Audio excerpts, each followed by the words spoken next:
Hi, I am Girish Kishnani, and you are watching 5-Minute Learnings. Welcome to the 5th video in the series on theories of personality development. Today, we'll explore Kohlberg's theory of moral development. Moral development is the process through which individuals acquire their understanding of right and wrong, developing the capacity for ethical reasoning and decision-making. Lawrence Kohlberg's theory of moral development, building upon Jean Piaget's earlier work, provides one of the most influential frameworks for understanding how moral reasoning evolves from childhood through adulthood. Kohlberg's research methodology centered on presenting subjects with moral dilemmas, hypothetical situations requiring difficult ethical choices. His most famous case, the Heinz Dilemma, posed the question of whether a man should steal an overpriced drug to save his dying wife. Importantly, Kohlberg was less interested in whether subjects approved of the theft than in their reasoning process.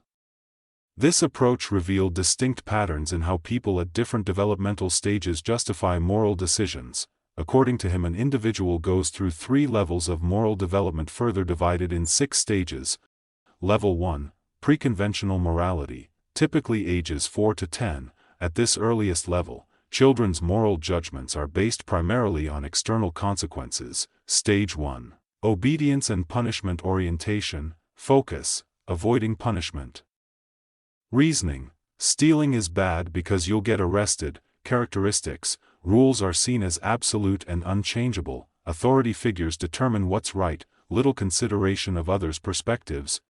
Stage 2. Individualism and exchange, focus, self-interest and simple reciprocity. Reasoning. He should steal it if he needs his wife. Characteristics. Recognition that different people have different interests. You scratch my back, I'll scratch yours. Mentality. Actions judged by how they serve individual needs. Level 2. Conventional morality, typically adolescence to adulthood. Moral reasoning now considers societal norms and relationships.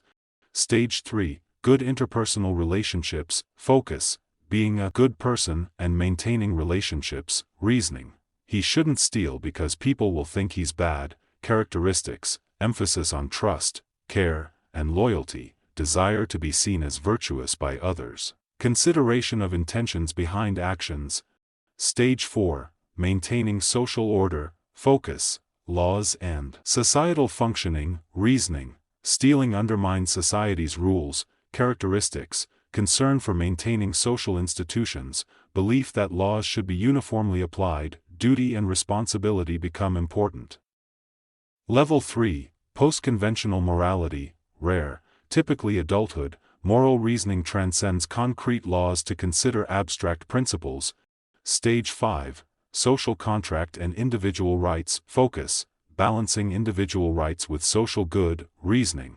The law should change if it's unjust. Characteristics. Recognition that laws serve human purposes, understanding that rules can be changed for greater good. Protection of fundamental rights is paramount.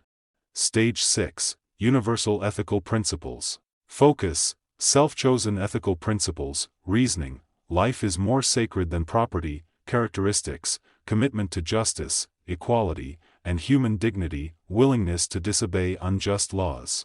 Decisions based on logical consistency of principles.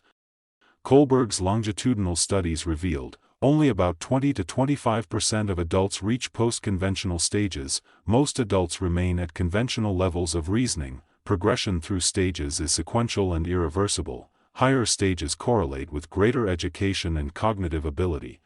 Some believe that Kohlberg's theory had cultural limitations and was based on Western bias favoring individual rights over community values. Collectivist cultures may prioritize different moral concerns. Some cultures emphasize care and relationships more than abstract justice. Gender considerations. Gilligan's critique. Kohlberg's original research used only male subjects. Carol Gilligan argued women often emphasize care over justice. Practical applications. Parents should match moral discussions to child's developmental level. Young children should be given clear rules with consistent consequences. Teens should be involved in discussions about social responsibility. Advanced thinkers can discuss ethical dilemmas and principle-based reasoning. Educators must try to create classroom environments that stimulate moral growth. Use peer discussions of moral dilemmas. implement democratic decision-making processes, encourage perspective-taking activities. While Kohlberg's theory has limitations, it remains foundational for understanding how moral reasoning develops. Contemporary research continues to refine our understanding of this complex process, incorporating cultural, neurological, and evolutionary perspectives. Understanding moral development helps parents, educators, and policymakers create environments that foster ethical growth and responsible citizenship. That's all on Kohlberg's theory of moral development. In the next video we shall explore ecological systems theory of cognitive development by Yuri Bronfenbrenner.